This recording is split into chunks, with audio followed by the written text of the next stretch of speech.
आज पुनः आपका स्वागत है साहिल असाटी एकेडमी की इस कक्षा में, जहां आज हम देखेंगे कि कैसे जैन धर्म का विकास हुआ और भारत में जैन धर्म आगे बढ़ता है।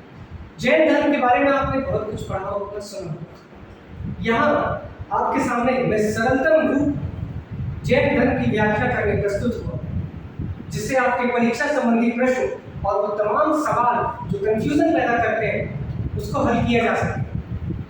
जैसे कि पहले वीडियो में भी मैंने बताया है कि आपको चीज़ों को सरलतम रूप में पढ़ना है, इस प्रकार पढ़ना है कि वो आपको आसानी से याद हो जाए, आपको रटना न पड़े। आपकी समझ, आपका सूक्ष्म विश्लेषण भी आपको सफलता के लिए आगे प्रोत्साहित करेगी। तो आज हम शुरू करते हैं महावीर स्वामी और उनका जैन धर्म। 6वीं शताब्दी ईसा पूर्व धार्मिक क्रांति हुई, 72 संप्रदाय सामने आए, जिसमें 2 सर्वाधिक लोकप्रिय हुए। एक था बौद्ध धर्म और एक था जैन। बौद्ध धर्म के बारे में पिछले वीडियोस में मैंने आपको जानकारी दी। आज हम महावीर स्वामी और उनके जैन धर्म के बारे में समझेंगे। तो कुछ शुरुआत में हम पहले डिस्कस कर लेते हैं कि कैसे जैन धर्म को पढ़ना और समझना। याद रखिए, जैन धर्म इस सिद्धांत पर आधारित है जिसे कहा जाता है कठोर तपश्चर्या। कठोर तपश्चर्या, या सरल शब्दों में आप इसे समझ सकते हैं कठोर तपस्या। एक बात यह आती है और दूसरी बात आती है कि आपको जीवन में करना पड़ेगा कठोर काया क्लेश। कठोर काया क्लेश। इन 2 बातों का तात्पर्य है कि आप अपने शरीर कष्ट पहुंचाएंगे। एक समय ऐसा आएगा कि आपका शरीर आपको कष्ट की अनुभूति प्राप्त करना बंद कर देगा। काया क्लेश, काया मतलब शरीर, क्लेश मतलब कष्ट। और यह आप कैसे प्राप्त कर सकते हैं? कठोर तपस्या के माध्यम से। इसीलिए आपने जैन धर्म में संतों को देखा होगा कि वह एक कठोर जीवन जीते हैं। शायद एक आम आदमी इतना कठोर जीवन नहीं जीता। हिंदू धर्म में आप देखते हैं तो नागा साधुओं को आप जानते होंगे जो कठोर जीवन जीते हैं। तो जैन धर्म यहाँ पर सबसे ज्यादा बल देता है कठोर तपस्या और कठोर काया क्लेश पर। और इन माध्यमों से चलते हुए आप आगे निर्वाण प्राप्त कर सकते हैं। तो निर्वाण प्राप्ति का प्रमुख साधन है। जैन धर्म की शुरुआत जब हुई तो इसमें सबसे पहले तीर्थंकर आए, स्वामी ऋषभ, जो जैन धर्म के पहले तीर्थंकर। फिर आगे क्रम बढ़ता गया और 24वें नंबर पर आए महावीर स्वामी। इन 24 तीर्थंकरों ने जैन धर्म के विकास में बहुत योगदान दिया और सर्वाधिक लोकप्रिय बनाया महावीर स्वामी ने। यहाँ पर हम महावीर स्वामी के कुछ पहले जीवन परिचय को जानेंगे और बाद में हम जानेंगे उनके आगे की शिक्षा क्रम। तो 2 पार्ट में यह वीडियो आपके सामने प्रस्तुत किया जाएगा। आज हम देख रहे हैं इसका पार्ट 1। चलिए, महावीर स्वामी का जन्म 540 ईसा पूर्व में कुंड ग्राम वैशाली में हुआ। जन्म से ये भी क्षत्रिय राजकुमार थे और जैसे कि लगभग महात्मा बुद्ध के समय भविष्यवाणी हुई थी, ऐसा ही कहा जाता है कि महावीर स्वामी के लिए भविष्यवाणी की गई थी कि यह बालक एक बहुत बड़ा सन्यासी होगा। महावीर स्वामी के पिता का नाम सिद्धार्थ, उनकी माता का नाम त्रिशला। सिद्धार्थ ज्ञात्र कुल के राजा थे, सरदार थे, और उनकी माता त्रिशला जो लिच्छवी गणराज्य की प्रमुख चेतक की बहन थी। महावीर स्वामी के बचपन का नाम वर्धमान था। यह सवाल परीक्षा में कई बार पूछा गया है, महावीर स्वामी के बचपन का नाम क्या था? तो उनका नाम था वर्धमान। महावीर स्वामी ने जब युवावस्था प्राप्त की, इनका विवाह हुआ और इनकी धर्मपत्नी बनी कौन? यशोदा। इनसे एक पुत्री की प्राप्ति हुई जिसका इतिहासकारों ने अड़ोज्या या प्रियदर्शनी नाम से उल्लेख किया है। इस पुत्री की जब विवाह हुआ तो महावीर स्वामी के दामाद जो बने उनका नाम था जमाली। जमाली महावीर स्वामी के द्वारा जब जैन धर्म प्रस्तुत किया गया तो उनके पहले शिष्य हुए। याद रखना है आपको, जैन धर्म पहले से विद्यमान था। महावीर स्वामी ने इसमें अपने ज्ञान, अपने कैवल्य को जोड़कर इसे और अधिक लोकप्रिय बनाया। जब महावीर स्वामी 30 वर्ष की आयु पर पहुंचे तो उन्होंने अपने बड़े भाई नंदीवर्धन से संन्यास करने की इच्छा प्रकट की। 30 वर्ष में इन्होंने संन्यास ग्रहण कर लिया। 12 वर्ष तक जंगलों में भटकते रहे, कठोर तपस्या की। इन्होंने जो वस्त्र धारण किए थे गृह त्याग के समय, वह वस्त्र धीरे धीरे इनके शरीर से झड़ते गए, गलते गए। ये जब जंगल में तपस्या करते थे तो कहा जाता है कि सांप, बिच्छू आदि कई जानवर इनको हानि पहुंचाते थे, परंतु इन्हें किसी भी प्रकार की कष्ट की अनुभूति नहीं होती थी। इन्होंने अपने शरीर को इतना मजबूत, एक वज्र के समान बना लिया था कि इनके शरीर ने कष्टों की अनुभूति प्राप्त करना बंद कर दिया था। यही जैन धर्म में सबसे ज्यादा प्रमुख रूप से बताया गया है कि आप बाहरी सुंदरता पर ध्यान न देकर आंतरिक सुंदरता पर ध्यान। अधिकतर समाज में आप देखते हैं कि लोग अपनी बाहरी सुंदरता पर ज्यादा ध्यान देते हैं। कहीं घूमने जाते हैं, पार्टीज में जाते हैं, खूब तैयार होते हैं, जैसे उनकी शादी आज है तो एक हफ्ते आने वाले और एक हफ्ते बीते हुए समय में उनके दिमाग में कुछ गाने चलते हैं। हम कहीं ना कहीं से बाहरी दिखावे में पड़ जाते हैं। परंतु यहाँ पर महावीर स्वामी आंतरिक सुंदरता की बात करते हैं। उन्होंने कठोर तपस्या की, 12 वर्ष की कठोर तपस्या के बाद ऋजुपालिका नदी के तट पर जम्बिक ग्राम के निकट और साल वृक्ष के नीचे इन्हें परम ज्ञान प्राप्त हुआ। कौन सा ज्ञान? परम ज्ञान, जिसे कहा जाता है कैवल्य। जैन धर्म में कैवल्य को सर्वोच्च ज्ञान की संज्ञा दी गई। जैन धर्म में कैवल्य को सर्वोच्च ज्ञान की संज्ञा दी गई। चूंकि महावीर स्वामी ने यह सर्वोच्च ज्ञान प्राप्त किया, इसीलिए वो आगे चलकर कहलाएंगे केवलिन। उन्होंने अपने आप को समस्त बंधनों से मुक्त किया, इसीलिए उनका एक अन्य नाम भी है निग्रंथ। इसके साथ साथ उन्होंने अपने आप को सर्वाधिक योग्य बनाया और उन्हें कहा गया अरहत। आपने एक शब्द सुना होगा अरिहंत। अरहत अर्थात सर्वाधिक योग्य। इसके साथ ही कठोर तपस्या के समय उन्होंने जो कठोर पराक्रम दिखाया, वह कठोर पराक्रम उन्होंने महावीर स्वामी एक नए स्वरूप में बसा और इसीलिए वो कहलाए महावीर, मतलब एक बालक जिसका नाम तो वर्तमान आगे चलकर बनेगा महावीर। ये महावीर स्वामी जी के कुछ अन्य नाम हैं। यहाँ पर कैवल्य, निग्रंथ, अरहत, महावीर, ये सभी के सभी वर्तमान के लिए अर्थात महावीर स्वामी के लिए प्रयुक्त किए जाते हैं। तो याद आपको रखना है कि जैन धर्म में सर्वोच्च ज्ञान क्या कहा जाता है? कैवल्य।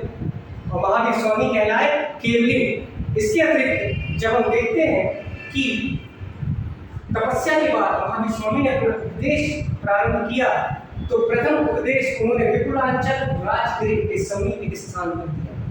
उनका प्रथम शिष्य, जैसा कि अभी अपन ने चर्चा की थी, जामाली। और महिलाओं में अगर बात की जाए तो चंद्र, ये उनके प्रथम शिष्य बने। इसके पश्चात जैन धर्म जो शब्द की उत्पत्ति हुई है वो किस प्रकार हुई है? जैन बना है जिन से, और जिन का मतलब होता है विजेता। विजेता अर्थात किस चीज का विजेता? ऐसा विजेता जिसने अपनी इंद्रियों को जीत लिया। जैन धर्म में किसी भी प्रकार का महिलाओं और पुरुषों को प्रवेश को लेकर कोई भी मतभेद नहीं है। आगे बढ़ता गया धीरे धीरे जैन धर्म में साहूकारी महाजनी व्यवस्था को भी अच्छा बताया गया। आपने देखा होगा बहुत सारे जैन जो समुदाय के लोग हैं वहाँ पर व्यापार प्रमुखता से प्रचलित होता है। जब जैन धर्म की व्याख्या महावीर स्वामी ने की, उस पर या उनके परिस्थितियों पर सांख्य दर्शन का प्रभाव दिखाई देता है, सन्यासी जीवन का प्रभाव। तीर्थंकर जैन धर्म के प्रमुख संत कहलाते हैं, जिनकी कुल संख्या बताई गई 24, जिसमें से पहले थे ऋषभदेव महाराज और 23वें नंबर पर आते हैं पार्श्वनाथ स्वामी, 24वें नंबर पर आते हैं महावीर स्वामी। ये जैन धर्म के प्रमुख संत कहलाते हैं, जिनकी संख्या है 24। तो अभी तक वर्तमान में कुल कितने तीर्थंकर हुए हैं? 24 तीर्थंकर। आगे जब हम बढ़ते हैं यहाँ पर, तो हमने अभी डिस्कस किया कि कठोर काया क्लेश, कठोर तपस्या, कैवल्य ज्ञान, ये तमाम बातें। यहाँ पर अभी आपने महावीर स्वामी के जीवन काल को देखा, बचपन का समय। फिर से आप देख लीजिए, जन्म हुआ था 540 में ईसा पूर्व में कुंडग्राम वैशाली नाम के स्थान पर। पिता का नाम था सिद्धार्थ, माता का नाम था त्रिशला, पत्नी का नाम था यशोदा और पुत्री का नाम था पूज्या प्रियदर्शनी, दामाद का नाम था जमाल। आगे जब हम बढ़ते हैं तो जैन धर्म आज भी अनेक रूपों में हमारे सम्मुख विद्यमान है। जैन धर्म की शिक्षाओं में सर्वाधिक प्रमुख जो बात है वो यह कही गई है कि ब्रह्मांड शाश्वत है। ब्रह्मांड शाश्वत है जो 6 द्रव्यों से मिलकर बना है। वो कौन कौन से 6 द्रव्य हैं? वो 6 द्रव्य हैं जीव, अजीव, उद्गल, धर्म अधर्म द्रव्य, आकाश और काल। जीव अजीव मतलब आत्मा चेतन, उद्गल अर्थात पदार्थ, धर्म अधर्म द्रव्य, आकाश और काल। इन 6 द्रव्यों से मिलकर समस्त ब्रह्मांड का निर्माण हुआ है। एक ऐसा ब्रह्मांड जो शाश्वत, जो निरंतर है। इसके साथ ही जैन धर्म में ईश्वर की मान्यता नहीं, जैसा कि बौद्ध धर्म में भी हमने देखा था कि ईश्वर की मान्यता नहीं, अर्थात जैन धर्म और बौद्ध धर्म दोनों क्या है? अनीश्वरवादी। यहाँ पर पुनर्जन्म की व्याख्या भी की गई है। जैन धर्म पुनर्जन्म पर विश्वास करता है, लेकिन यह पुनर्जन्म किस आधार पर होगा? कर्म के बंधन के आधार पर। कर्म बंधन अर्थात कर्म फल के आधार पर। इसीलिए निर्वाण प्राप्ति के लिए महावीर स्वामी कहते हैं कि यदि आप जैन धर्म के त्रिरत्नों का पालन करेंगे, आप अणुव्रत का या महाव्रत का पालन करते हैं, तो आप कर्म के बहाव को रोक सकते हैं। कर्म का बहाव, इसका तात्पर्य है कर्म का बहाव अर्थात कर्म फल। और जब आप अपने कर्म फल को रोक देंगे तो आप इस संसार में अच्छे या बुरे कर्मों के फल को भोगने के लिए बार बार जन्म नहीं लेना पड़ेगा। तो यह कर्म का बहाव कैसे रोका जा सकता है? उसके लिए महावीर स्वामी ने बताया त्रिरत्न। वो त्रिरत्न क्या है? वो 3 प्रमुख रत्न जो जैन धर्म की आधारशिला है, जो है सम्यक ज्ञान अर्थात वास्तविक ज्ञान, सम्यक दर्शन अर्थात सत्य में विश्वास करना, और सम्यक आचरण। सम्यक आचरण, आपका आचरण इस प्रकार हो कि आपकी इंद्रियों पर नियंत्रण संपूर्ण रूप से स्थापित हो जाए। ये बोलना भी बहुत आसान होता है। हम जानते हैं हमारी इंद्रियों पर हम अनेक बार काबू करने का प्रयास करते हैं, लेकिन नहीं करते। हमारा ध्यान भटकता है, एकाग्रता भंग होती है। परीक्षा के दृष्टिकोण से हम बात करें तो ये कंटेंट आपके सभी एग्जामों के लिए उपयोगी है। आप यूपीएससी और एमपीपीएससी, व्यापक, state PCS, railway, SI, SSC सभी जगह, परंतु उसकी गहनता और सूक्ष्मता को आपको हर एग्जाम के लिए धारण करना है। जब आंसर राइटिंग की बात आएगी, जब हम देखेंगे मेंस की आंसर राइटिंग कैसे करें, तो वहां पर बातें कुछ और ऐड हो जाती हैं।